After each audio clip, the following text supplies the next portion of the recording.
Orang yang melazimkan, membiasakan setiap sesudah sembahyang 5 waktu membaca 10 kali. 10 kali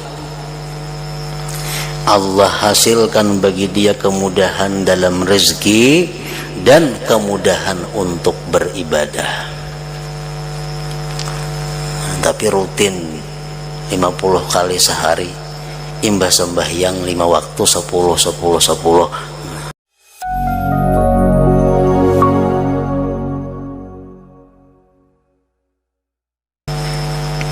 Para muhibbin rahimakumullah, pengertian merenggang daripada dunia itu bukan berarti kita menghilangkan pemikiran atau waktu untuk dunia sama sekali.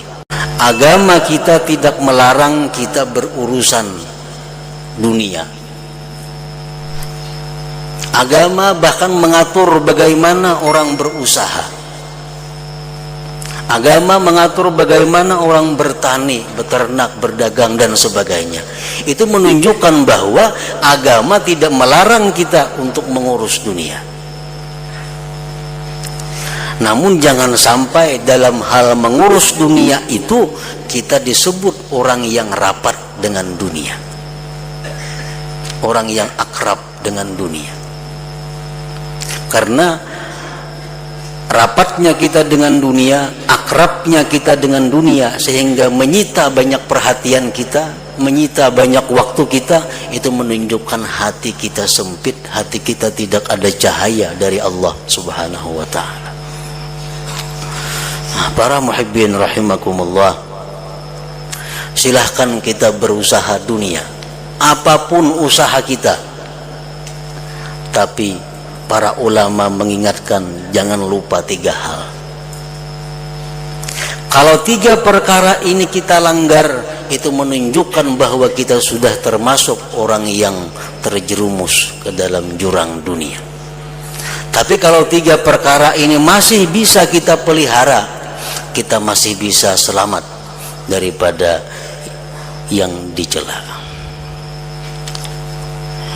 Yang pertama, mereka ulama mengatakan kepada orang-orang yang berurusan dengan dunia, seperti berusaha dan sebagainya. Yang pertama, an-niyatus salihah, niat yang baik. Nak berdagang silahkan, nak bertani silahkan, berkebun, beternak, jadi pegawai, jadi buruh, jadi apa silahkan. Tapi pertama, niatnya bagus. Niat bagus.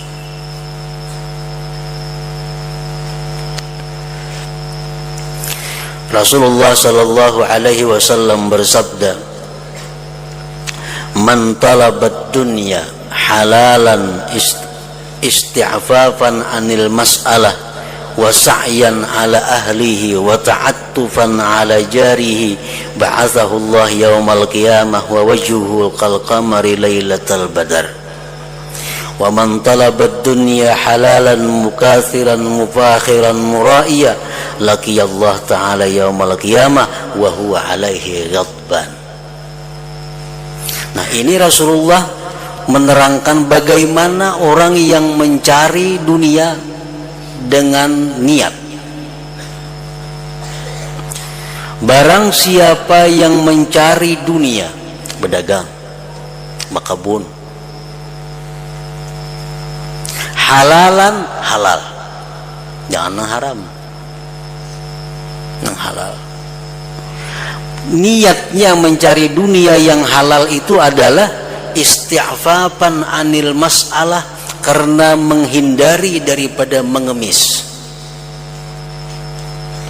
mengusahakan untuk keluarganya dan membantu tetangga-tetangga yang memerlukannya.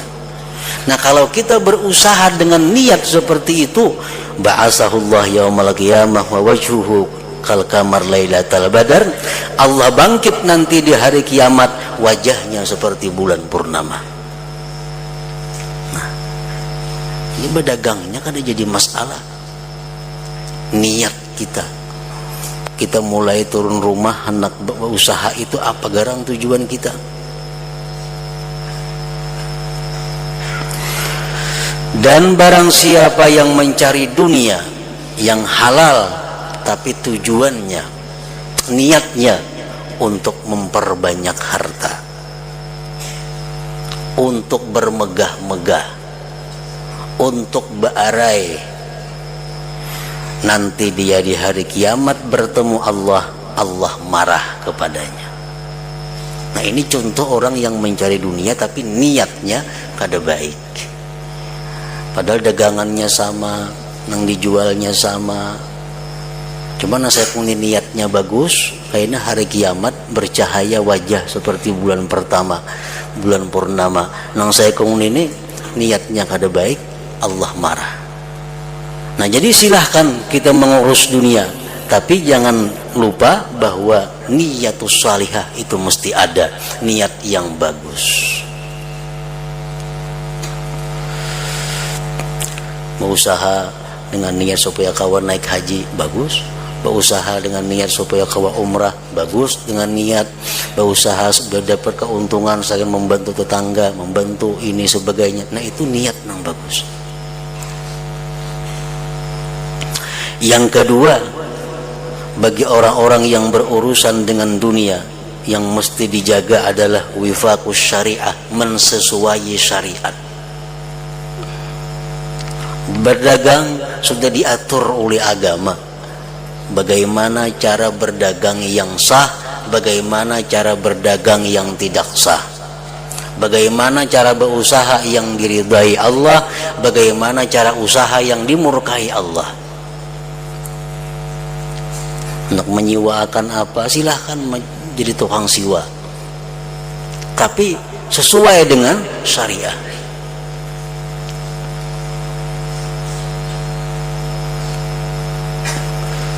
Artinya kalau niatnya bagus tapi usahanya kada sesuai dengan syariat, maka niat yang bagus itu kada akan bermanfaat.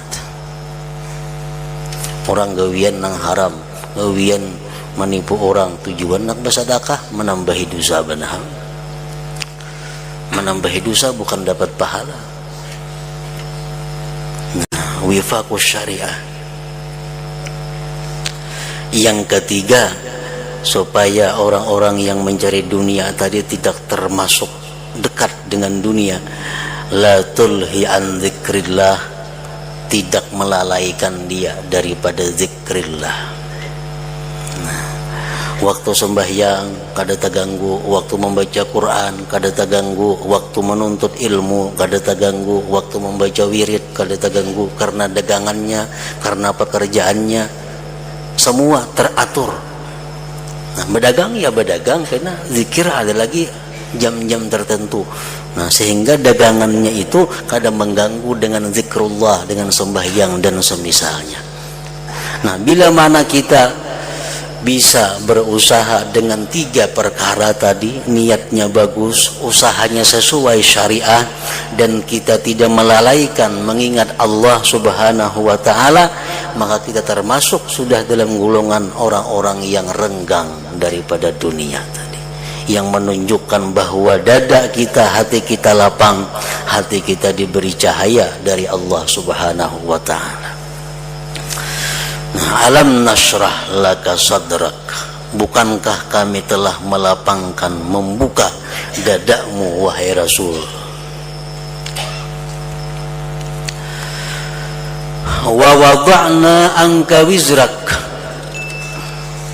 alladhi anqadha zahrak. Ayat berikutnya surah Asy-Syarah ini, wa wada'na anka wizrak. Menurut sebagian ulama tafsir, mereka mengatakan asamnaka minal wizri ibtida'an wa intiha'a. Kami telah memelihara engkau wahai Rasul daripada dosa, mulai permulaan sampai akhirnya. Jadi artinya Rasulullah Sallallahu Alaihi Wasallam ini dipelihara daripada berbuat dosa sejak beliau lahir sampai beliau wafat.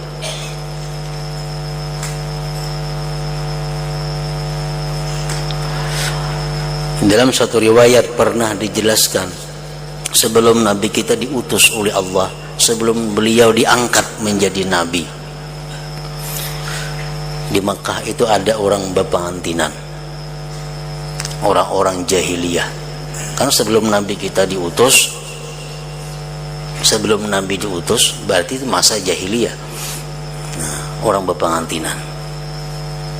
Nah, ngaran di jahiliyah itu bila berpengantinannya baru kisan.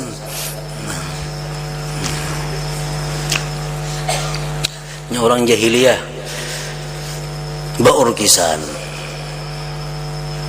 Kenapa Nabi kita waktu beliau masih muda hendak mendengar orang berurusan itu? Begitu sampai di tempat itu, Rasulullah ini diguringakan oleh Allah Subhanahu wa taala sampai bisukan. Sehingga beliau kadang mendengar bunyi alap, bunyi apa kada tahu. Karena dipelihara telinga beliau daripada mendengar hal-hal yang diharamkan itu. Nah, ini contoh bahwa Rasulullah itu dipelihara daripada berbuat dosa. Wa wada'na anka wizraka allazi anqadha zahrak, yang mana dosa itu selama ini membebani engkau. Nah, Rasulullah sallallahu alaihi wasallam itu selalu merasa berat. Beratnya apa? Beban beliau itu merasa berat karena merasa banyak menerima nikmat dari Allah. Segala nikmat itu diberikan kepada Nabi kita. Beliau khawatir kalau berbuat maksiat kepada Allah. Alangkah jahatnya orang yang banyak dapat nikmat itu berbuat maksiat kepada Allah.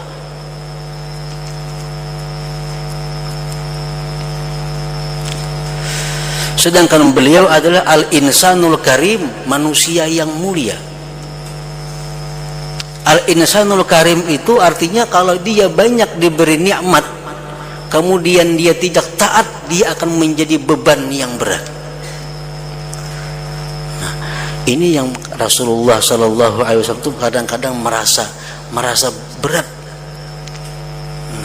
Sampai Allah Subhanahu wa taala menurunkan ayat bahwa engkau wahai Muhammad kami pelihara daripada dosa. Engkau tidak akan berbuat dosa itu. Nah, sehingga beliau berkurang bebannya itu.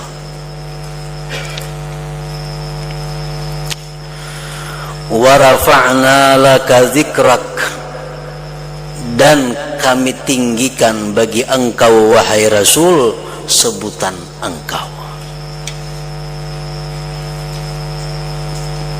Bila mana Allah disebut, biasanya Rasulullah pun disebut. Ini menunjukkan bahwa betapa tinggi sebutan Rasulullah Sallallahu Alaihi Wasallam. Yang dalam Al-Quran beberapa contoh, wa may yuti'illah wa rasulah, barang siapa taat kepada Allah dan Rasulnya. Dan lagi wa ati'ullah wa ati'ur rasul, taatilah Allah, taatilah Rasul.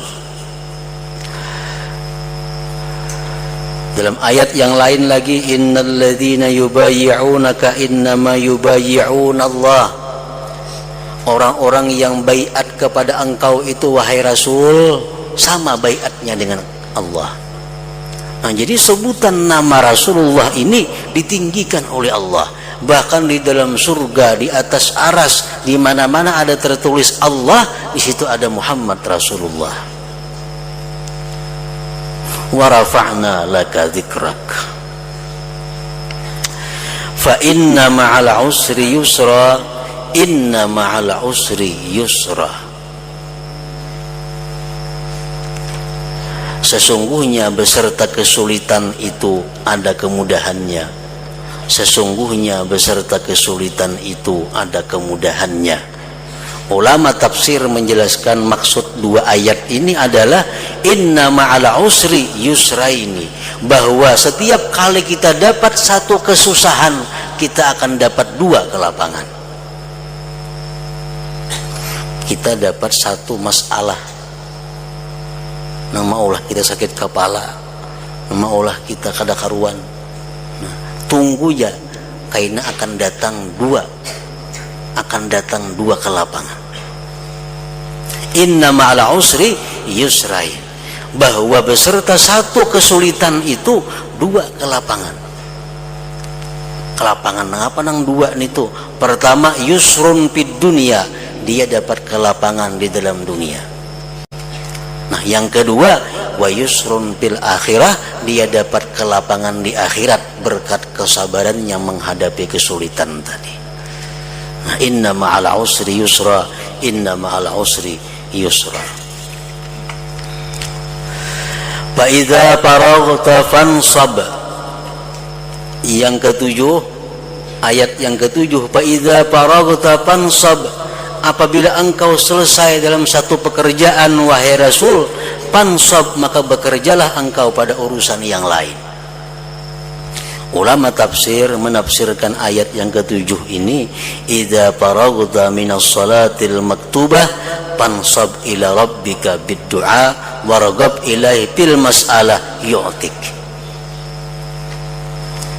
Fa idza faraghta fansab, bila engkau selesai sembahyang fardu, maksudnya bila mana engkau selesai sembahyang fardu, fansab ila rabbika bid-du'a, sambunglah dengan doa. Gemarlah kepada Allah pada meminta, niscaya Allah memberi akan apa yang kamu minta itu. Jadi imbas sembahyang itu jangan kada berdoa, mesti berdoa. Fa idza faraghta fansab. Rasulullah sallallahu alaihi wasallam ditanya oleh sahabatnya, ayyud du'a asma. Wahai Rasulullah, apa jua doa yang paling cepat dikabulkan Allah? Apa jua doa yang paling didengar, diperhatikan Allah? Qala, Rasulullah menjawab, jawfal lailil akhir. Pertama kata Nabi, di tengah malam yang akhir, jam 12 ke atas artinya. Nah, di situ kalau kita berdoa kepada Allah, Allah sangat memperhatikan doa kita itu. Ini doa yang diprioritaskan untuk dikabulkan terlebih dahulu daripada doa di waktu-waktu yang lain. Yang pertama itu jawfal lailil akhir, di tengah malam yang akhir. Nah, yang kedua, waduburas salawatil maktubat, dan di belakang sembahyang fardu. Artinya sesudah sembahyang fardu, di situ kita berdoa, maka doa kita akan sangat diperhatikan, sangat didengar, dan segera dikabulkan oleh Allah Subhanahu wa taala. Nah, fa idza faraghta fansab. Kemudian yang kedelapan, wa ila rabbika farghab, dan hanya kepada Tuhanlah kamu berharap. Hanya kepada Tuhanlah kamu meminta, hanya kepada Tuhanlah gemar. Karena Allah Subhanahu wa ta'ala tidak akan menyia-nyiakan orang yang berharap kepadanya. Allah tidak akan merugikan orang-orang yang berharap kepada Allah Subhanahu wa ta'ala. Nah, para muhibbin rahimakumullah, di dalam kitab Khasyiatus Sawi syarah tafsir Al-Jalalain disebutkan bahwa surat Asy-Syarah ini atau surat Alam Nasrah ini banyak memberikan faidah-faidah lain, banyak memberikan manfaat-manfaat bagi orang-orang yang mengamalkannya. Di situ disebutkan antara lain untuk orang-orang yang belajar ilmu tapi kada pahapalan atau lambat pemahaman. Ada yang paham lakas, cuma hilangnya lakas. Ada yang pahamnya lambat, hafal lambat lagi.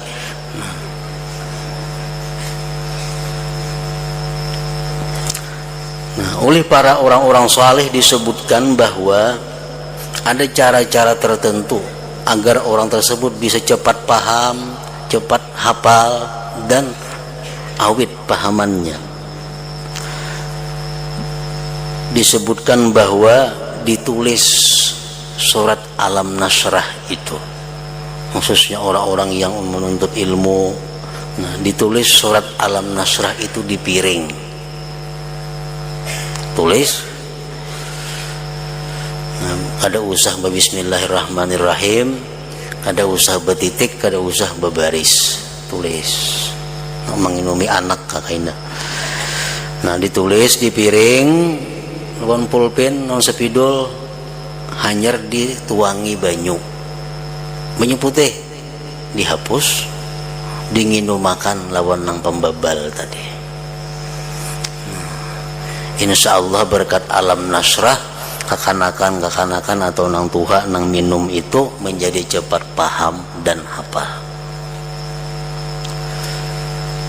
Jadi piring putih, piring apa, hijau, piring kuning kada jadi masalah. Mutlaqul ina, bebas piringnya. Tulis Alam Nasrah laka sadrak, 8 ayat, jangan dibarisi, jangan dititiki. Tulis, kayaknya ambil banyu sedikit, dihapus, diminum makan ke anak buah. Nah, itu salah satu fadilat yang sudah diuji, yang sudah mujarab dilakukan oleh orang-orang salihin. Nah, kemudian lagi disebutkan di situ bahwa wa man lazamaha aqibas salawatil 15 marrat hasala lahu taysir fir rizq wa taufiq lil ibadah.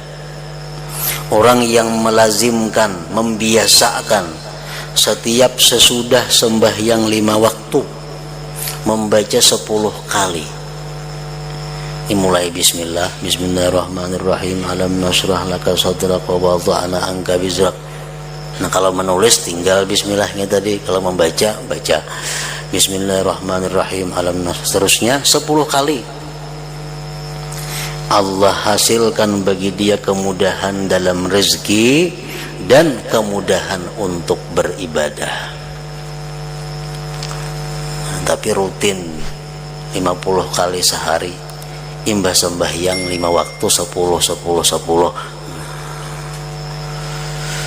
Nah, banyak lagi faidah-faidah yang sudah diuji, yang sudah dirasakan oleh para orang-orang salih yang berkaitan dengan surah Asy-Syarah atau Alam Nasrah ini.